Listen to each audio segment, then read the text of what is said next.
actually how we put that into action and how that's going to work. Because for every action, there's a reaction, whether it's a positive or negative. So you take a positive action, expect a positive reaction to come about. You'll learn how to better your life by transitioning negative thought patterns in your mind. Did you know statistically, 87% of people think negative. So many things are going on, whether it's the world events that are taking place, different things internally. Sometimes we're going through we're traumatized by certain emotions. And that could be as a result of, it could be a car accident. It could be a death in the family. Somebody ill, somebody sick. It could be something, maybe not as much as the magnitude of Hurricane Sandy, but there's been a detrimental effect as a result of those things happening.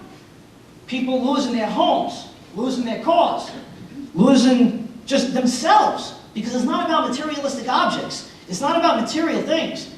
It's not even about us, but we all have to understand who we are as people in order to be there for other people in life. It's about uniting. It's about being there as one. And I want to share a short story with you. If you could, please go to the next slide, Jessica. Thank you.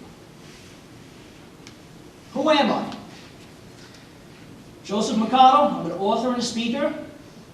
I got involved in writing as a young boy.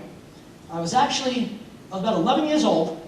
I was at my grandmother's house, and my uncle was getting ready to go to college one day.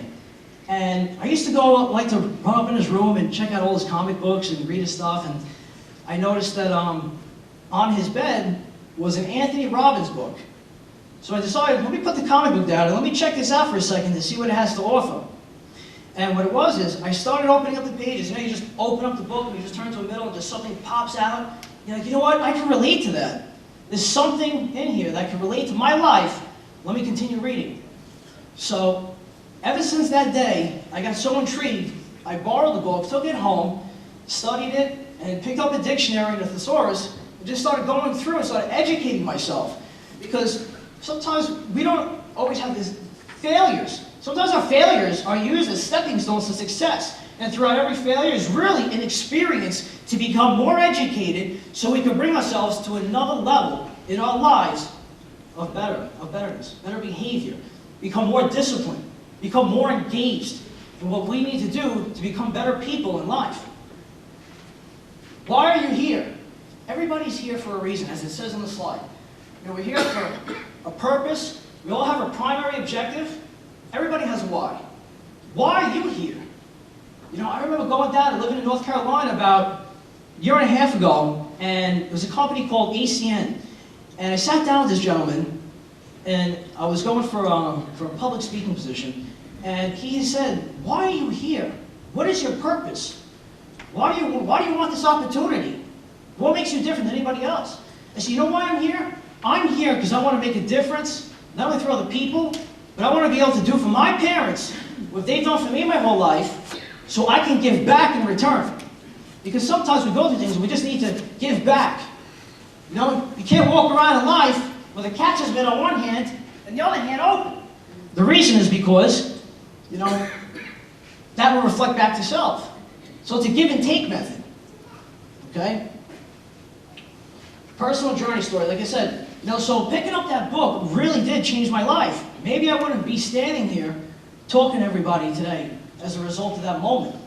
And sometimes it's those little moments, it's those little things that we don't pay attention to and that we overlook, and we just need to stop and think. Put the problems to the side and just focus on what it is that we're after. What are we looking for? What's our destination of purpose? Next slide, please. Acres of diamonds. Raise your hand if you ever heard that story before. Nobody? Okay, Mom. Mom, raise her hand. So I can tell the story, Mom. So, Acres of Diamonds is about an old farmer. An old farmer in Africa. And he's venturing through, right, on the mountains. And he was told by somebody that there is acres of diamonds up in the mountains. Now, he already owned the farm. He was already wealthy. But he wanted more wealth. And just follow me, please. So, this old farmer wanted more wealth in his life, And he said, I'm going to do whatever it takes to become more rich and more wealthier. Getting caught up in the corner room. So he goes, he ventures off, and he's looking and searching, asking people, where can I find these diamonds? So he spends years, 10 years, looking for these diamonds. Doesn't find anything. And he goes and he gets very discouraged, and he goes and he takes himself and he jumps off a cliff into the ocean and drowns. He says, you know what, I'm never going to find what I'm looking for. Now the farm that he had before he left for this journey was actually sold to a father and a son. So the father is out one day and he's watering the mule, and he sees something in the dirt, in the soil. He picks it up and he brings his son. He's like, oh, what is that? He goes, oh, that just looks like a dirty rock. No big deal. Just continue watering the crops, taking care of the mule. So he holds on to it and he runs into somebody in the village. And what happens is the guy says, well, that looks like a diamond. So he brings it back to his son. And he says, no, that can't be a diamond. It's dirty. It just doesn't look right. So lo and behold, after they're investigating, checking things out, they go and discover that the farm that they had bought was full of acres of diamonds. Because he brought it to somebody, and they said, you know what, this is a diamond in the rough. And sometimes as people, we're a little rough around the edges with ourselves, and we need to be molded and sculpted, and sometimes we need to be fine-tuned. And sometimes, there's dirt on the surfaces of our lives that we need to cleanse, we need to remove, that creates the negativity. And once you find that diamond in the rough, you need to take the time to clean it, clean yourselves, cleanse your mind, your soul, your body, taking care of yourself. All the things that we do on a daily basis reflects on the people, on the person who we are, and the person we're going to become. So the moral of the story is that, going back to the old farmer, sometimes the solutions are right under our feet of what we're looking for. We already have it, and we give it up, and we let somebody else take the golden baton and run with it. But meanwhile, we've had it that whole very time. And some of you that are sitting here right now are going through things in your life, and you're having a hard time facing it, having a hard time admitting the problems and the negativity that's taking place. But it's not the end of the race. Because as long as you continue running that race, no matter what takes place, you will become an achiever. You will become a conqueror, and you will override those obstacles. So next time you go to look for something outside of your circumference, look beneath your feet. Look right next to you. Because you could be holding that solution in the palm of your hands, and you're looking elsewhere. And you already have it. So keep digging until you reach that diamond. You got to stay motivated, and you have to stay charged. You're going to surround yourself with like-minded people that are on the same path as you. It's very easy to get tricked up and diverted. There's a lot of negative things going on in the world today. I remember I was listening to a speaker, and he was talking about an article that he read in USA Today about a year ago. And it was talking about the post-traumatic stress disorder, what people go through. And this was right after Hurricane Katrina, if you recall. And this, what happened was, they found out that statistically, it takes about 12 months for somebody to get over something such as post-traumatic stress disorder. And I mentioned this earlier, a few minutes ago, but sometimes when we go through those things, it invites and we open up other doorways of negativity that keep us stagnant, where we feel stuck. But just because you're stuck, it doesn't mean you cannot get unstuck. So keep digging, searching for your diamond, for whatever that is. And right now it may feel like it's in the rough, but at the end, there's a solution for every problem. Next slide, please. Motivation. Where does motivation come from? Motivation comes from within. It's an internal energy that we carry, either positive or negative. You become self-motivated based on what you have desired. You either have a fear of loss or a desire for gain. And it's up to you on how motivated you become. There's two types of motivation. You have intrinsic and extrinsic. I'm going to get back to the two bullet points in a second, but I just want to touch on this because it's important. Intrinsic motivation is just the energy that you derive from when yourself, from in here. It starts in here, in your belly. That energy circulates throughout your body. And your thoughts are what produce that energy. So if you're thinking negative, you're going to produce negative results. Especially if you entertain those thoughts and you give that more satisfaction, your extrinsic motivation is going to be a reflection of your inner motivation. So your inner motivation must be in conjunction with your external environment. How you feel inside is going to dictate your reality on the outside. And that's how we become who we are based on energy. And when we talk a little bit about the mind and how the brain works, a few slides later, I'll get into that so you see exactly how it works. Now, we're all motivated by something, right? Some people are motivated by, let's say, success. But the question is, what really is success? Some people think it's money. Some people think it's just being happy. Some people will just say, you know what, maybe success is just having a beautiful house, or being happily married, or being in a relationship where you feel content. And sometimes that's what success is, but everybody has a different definition of what success is. And you got to ask yourself that question. When you go home tonight, before you lay your head on that pillow and you go to sleep, ask yourself, what is success to me? What is my purpose? What am I doing here? What am I not doing that I could be doing to better myself? Next slide, please. Information. Information being the most valuable commodity items in human existence. The reason is because not only is information positive or negative, and this information you're supplied with allows you to engage in your decision making. You see, if I sit here and I'm able to provide you with positive information, right, all day to help you make positive decisions in your life, because without the right information, how can we make positive decisions? Through those decisions, we take direction. So it always results back to a root cause, and it's the information is what's entangled with the influence. Okay? We're influenced by the information we receive and what we hear. There's so much junk and jargon being promoted on television for what we see every day that it's almost like, you know, you have some parents that they'll sit their kids in front of the TV and it's like a stranger that's teaching them certain things. And we need to get out of that Mickey Mouse mentality and start, you know, reaching out and doing things a little bit differently because we're so used to a status quo. We're so used to being stuck in these habits because we all have self-concepts from when we were children. Self-concepts of how you eat, the self-concept of how you live, how you dress, what you drive, where you live, how you live. All those things result in the person that we become today. And since we live in the digital age of information, as we know, with all these gadgets, that technology has shaped the globe tremendously. Would anybody agree with me on that? With all the iPhones, iPad, computers, Facebook, it's almost like it feels like an entrapment. There's a constant distraction. And I want to point something out. Distraction equals destruction.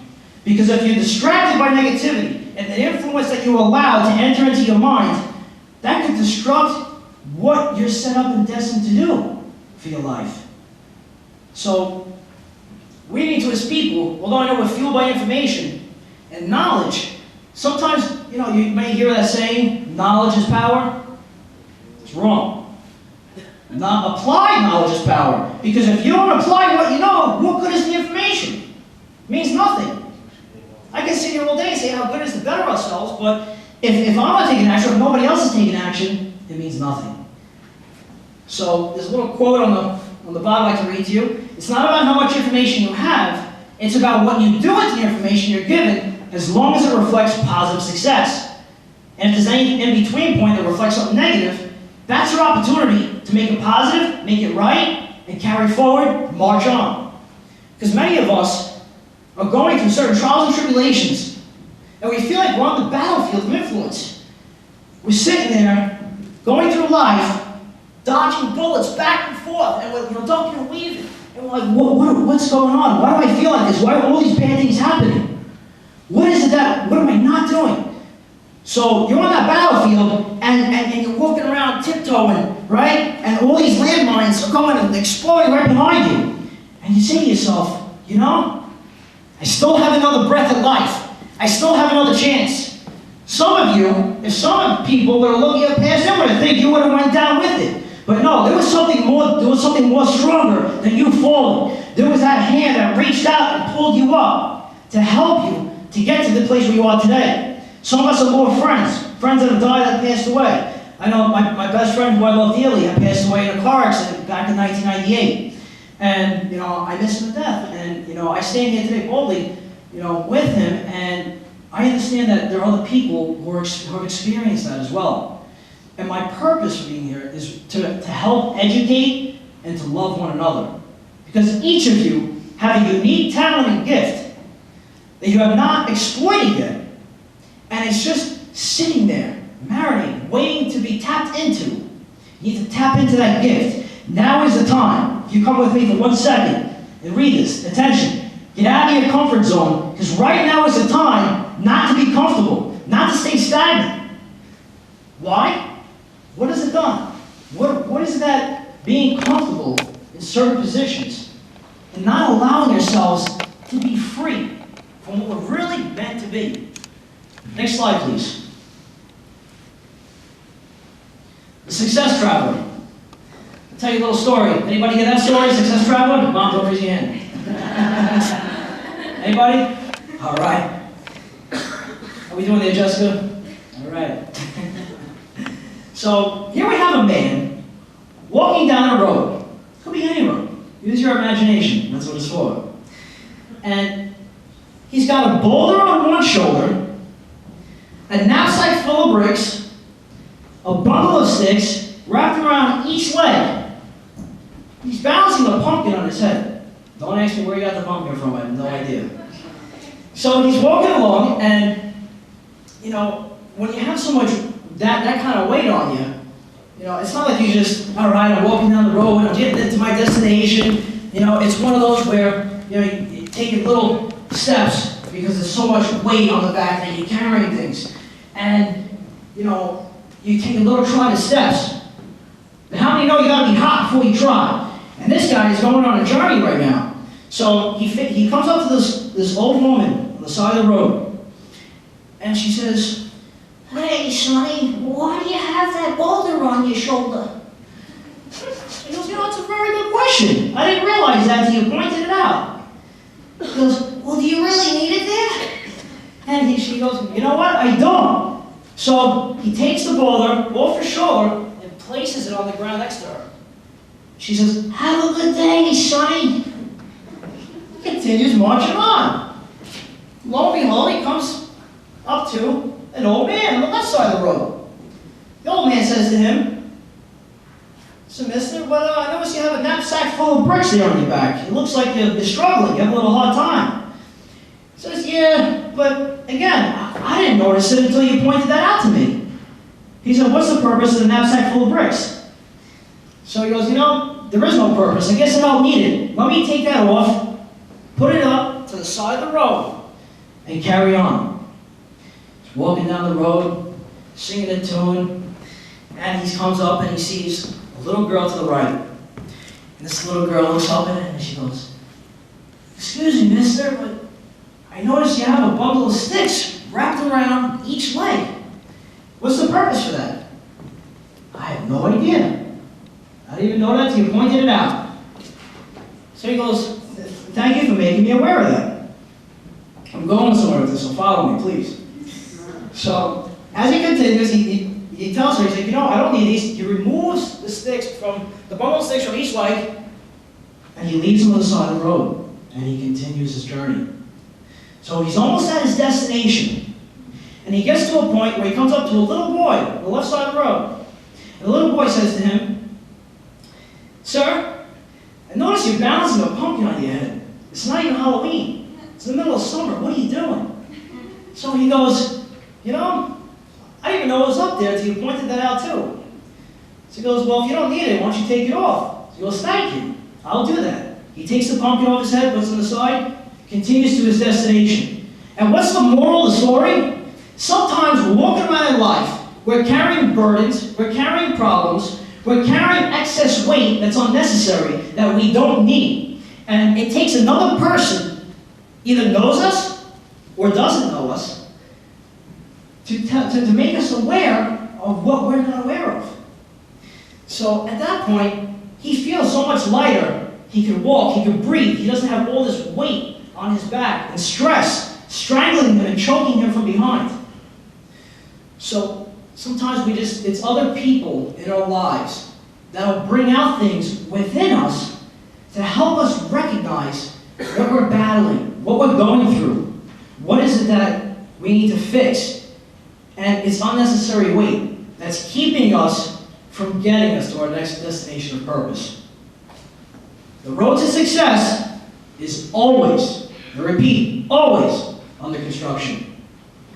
Author unknown. Next slide, please. I like this slide. Negative people. Let me ask you, does anybody know anybody negative? Oh, wow. Wait a second, you didn't raise your hand. Does that mean you know just positive people? No, I'm kidding. So, some people really walk around like this tough guy here. You know, they want to punch every wall, every sheetrock, every brick, every whatever. And it's so true. I learned from a motivational speaker named Les Brown. And I strongly advise you guys to definitely look him up on YouTube because the guy is powerful. He's definitely got some really encouraging words of wisdom. And, you know, sometimes it's so true. Birds of a similar feather flock together. Did you ever remember high school? You know, all the tough guys, all the preps, all the jocks, all these people, everybody, there'll be certain groups and cliques that would hang out. Did you ever see birds in the sky? Like crows or even turkey buzzards or, you know, geese, you know, just flying. You don't see geese flying with an eagle, do you? You know, so sometimes you got a bunch of turkeys out there, and we have eagles, people who are soaring with life. We don't have to flap your wings, but you can soar through the situations and not have to worry about being the turkey that tries to fly so hard when he can't get up off his own 2 feet because of all the negativity that's in his life. I know I said this earlier, that 87% of people think negative. And it's true, statistically. So it tells you, only 13% of people in life think positive? Well, again, it's an approximate statistic. And really what it boils down to is not worried about the 87% of the population. You gotta worry about you as an individual. What you need to do in order to improve your lifestyle. Because negative people, let's face it, they're toxic, they're draining. People will come to you, they want advice, they'll say things, you'll give it to them, but they'll never change. You see, as much as I can be up here, be motivating some of you, I really can't motivate anybody here. I can only provide you with the necessary tools for you to motivate yourself individually.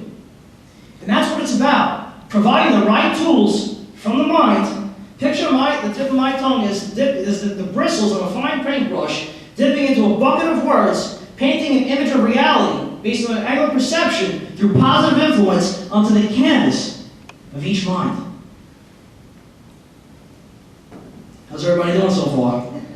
All right? All right. And so, we're a product of our own environment. And negative thoughts that come from negative people, it derives from negative roots. There's a root cause to every problem. Every problem has a root to it. And that's what formulates habits into negative behavior. So negativity must never outweigh your positive thinking abilities. Because if your negativity is more dominant than the fact that you're being positive, then something's wrong. Sometimes we go through life and we ask ourselves, why is this happening to me? Why is this taking place? What is going on? The same thing, we're getting the same results, going around the same circle over and over again. So it's got to change the pattern of your thoughts. The pattern of your thoughts will determine the pattern of your life. We all have problems. And before I continue, I want to go over something. Is this a little difficult for everybody to see? Or we're going to move it to the front. Okay. Want to move it? Not yours. All right. So,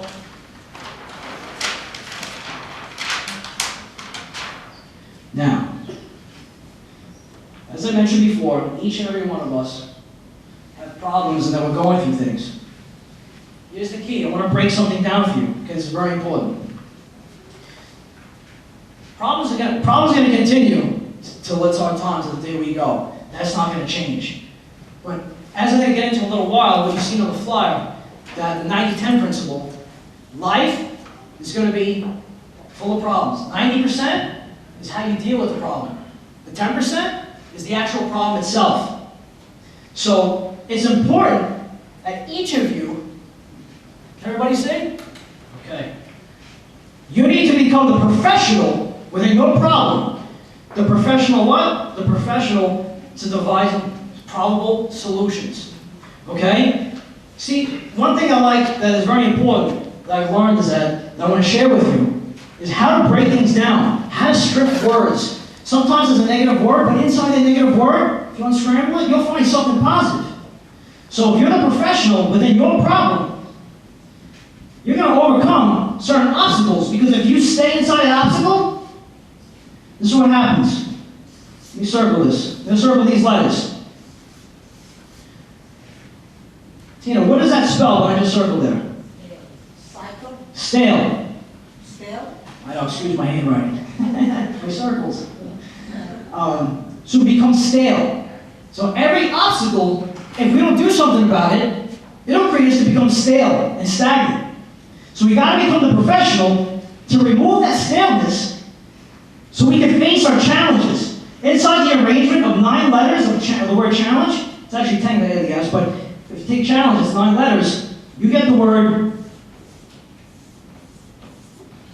change. Change. Everybody at the same time, when you yell out, change. Change. Come on, you can do better than that. Change. All right, you see? Don't get excited here. That's it. Sometimes you gotta move around a little bit. Motion creates emotion. You gotta get excited. Are you excited? I'm excited. I was almost convincing. All right. So now we understand that we gotta become the professional in our problems to remove the staleness and the obstacles, so we can face our challenges to engage in that positive change. If there's one thing out of all this I want you to take with you, there's a lot of information to provide. Engage in positive change. Okay? And through that, it opens up doorways of opportunities for us to opt in. Opt into what? Do you ever go online on the internet? I'm sure you all have. And you come up on something, you see like a newsletter, and it says, can you provide your first name, email address? You click send, it'll send you a newsletter. Has anybody ever done that? You get information back? That's called a landing page or a squeeze page. And when you opt into something, that means that you want more information for what it is that you're in search of. So when you opt into your opportunity, you're in search of something. You're in search of something in your life. Through that opportunity, that's going to bring you to where you are. To fulfill your dreams. We all have a dream. Does anybody have dreams? Or am I talking to myself? Am I alone in this room? All right. I was almost convinced. So, everybody understand? Does this make sense? If it doesn't make sense to you, I'll make sense of it for you. Does it make sense? Everybody clear? All right, so I'm just going to drag this out of the way.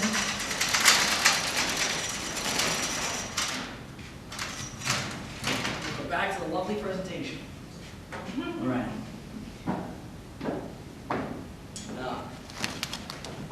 Somebody out there with some negativity wants to punch this guy right in the face, huh? So, that wouldn't be so positive now, would it? So, next slide, please, Jessica. All right. So now we're talking about the brain. Is anybody here intrigued by the brain and how it works? Anybody ever see that movie, What the Bleep We Know? We Don't Know? Did you ever see that? You did, huh? A few people in here? All right, I found it so fascinating, and ever since I was a kid, I was just always intrigued on how the mind works. Like, why do we do the things we do? How does that happen?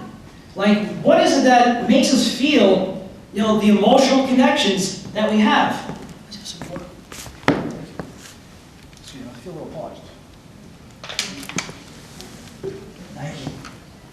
So, I want to go over just a few things, and I'll tell you right now, the brain can get very deep, so we're not going to get into anything too deep here, but I just want to touch on some of the surfaces.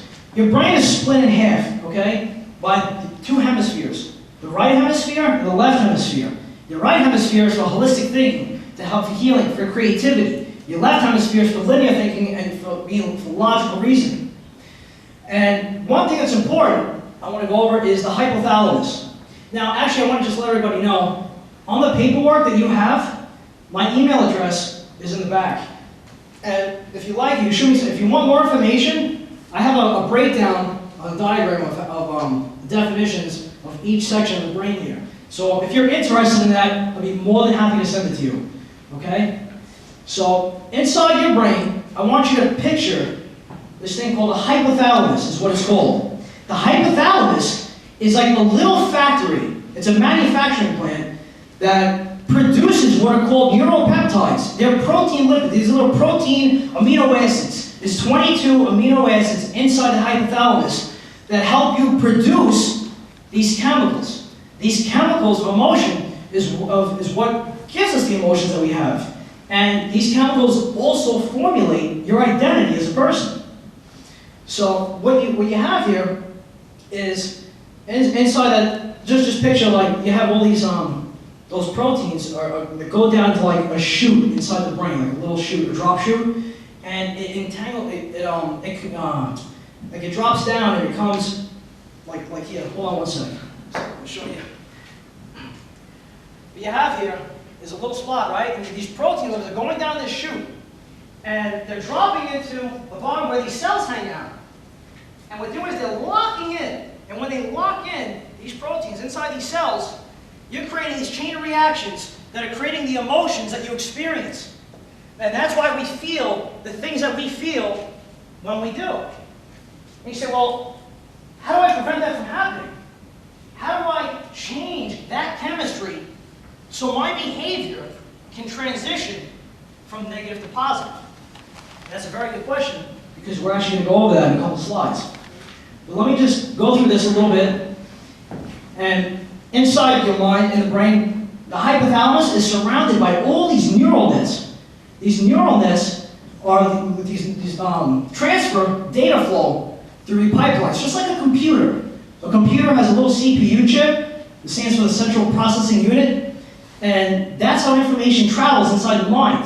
It's the same way. We're all made up of binary numbers, ones and